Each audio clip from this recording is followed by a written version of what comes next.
as players that are growing, players that, if you think about the younger players, the likes of Ian Frey, who's started a ton recently, Noah Allen, who's filled in at that left back position, David Ruiz in midfield, Benja Cremascu, who shares Argentinian descent with Lionel Messi.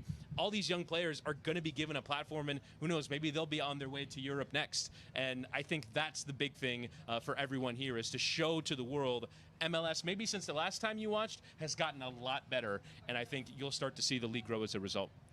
The league's done a fantastic job over the last 10, 15 years of really trying to develop youth academies and develop those young players to get them up to Major League Soccer. We've seen it all around the league. The famous refrain, play your kids, and yes. We're seeing that all around the league, and it's a beautiful thing to see, to show that if you have the talent, if you really dedicate yourself early on with an MLS club, you have an opportunity to make it to that first team. And oh yeah, by the way, we can drop in a guy like Leo Messi onto the team, and you can play, a brand new, 19, 20-year-old, kid coming up through the ranks into the academy can go and play with a guy like Leo Messi. It's really fun to see and interesting to see, right, how that dynamic is going to work. And Kieran, one of the things that you talked about was sort of the raising of the standards. What do you think are the things that young players can learn off of Leo?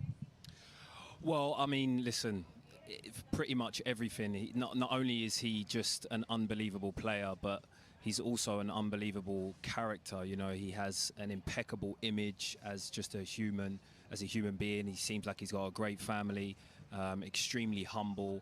And so, yeah, I think they're just going to learn huge amounts from the person first, and then as a player on top. But I mean, just look, just levels of skill, balance, timing, power, all of those things he is 100 at. And so, these are the things that hopefully, as he starts to train more and more, players are going to pick small things up and learn from them. But I mean, as a player, what more motivation do you need at the moment to after a difficult start to the season? This is really a blessing for the team in Sergio and Leo coming. And so, hopefully, we mentioned the other day, Chris, about it being kind of a clean slate and a new era within the club. How do these players respond to that? This time of the club, and hopefully, yeah, they can use it as motivation and try and really step up their game and do everything they can to perform at a high level for the club. And one of the things that interests me from sort of an on-field standpoint is obviously Leo Messi and Sergio Busquets. I think this is where we can sort of bring him into the conversation as well.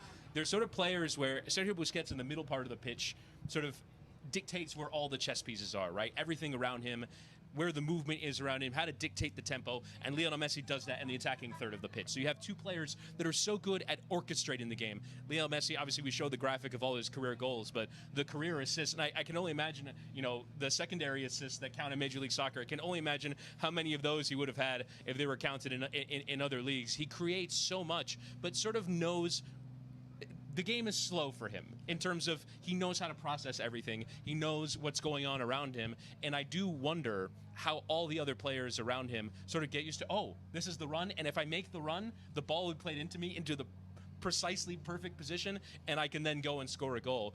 I do wonder sort of what that adjustment period is and how Tata Martino will bring the players along in terms of being on the same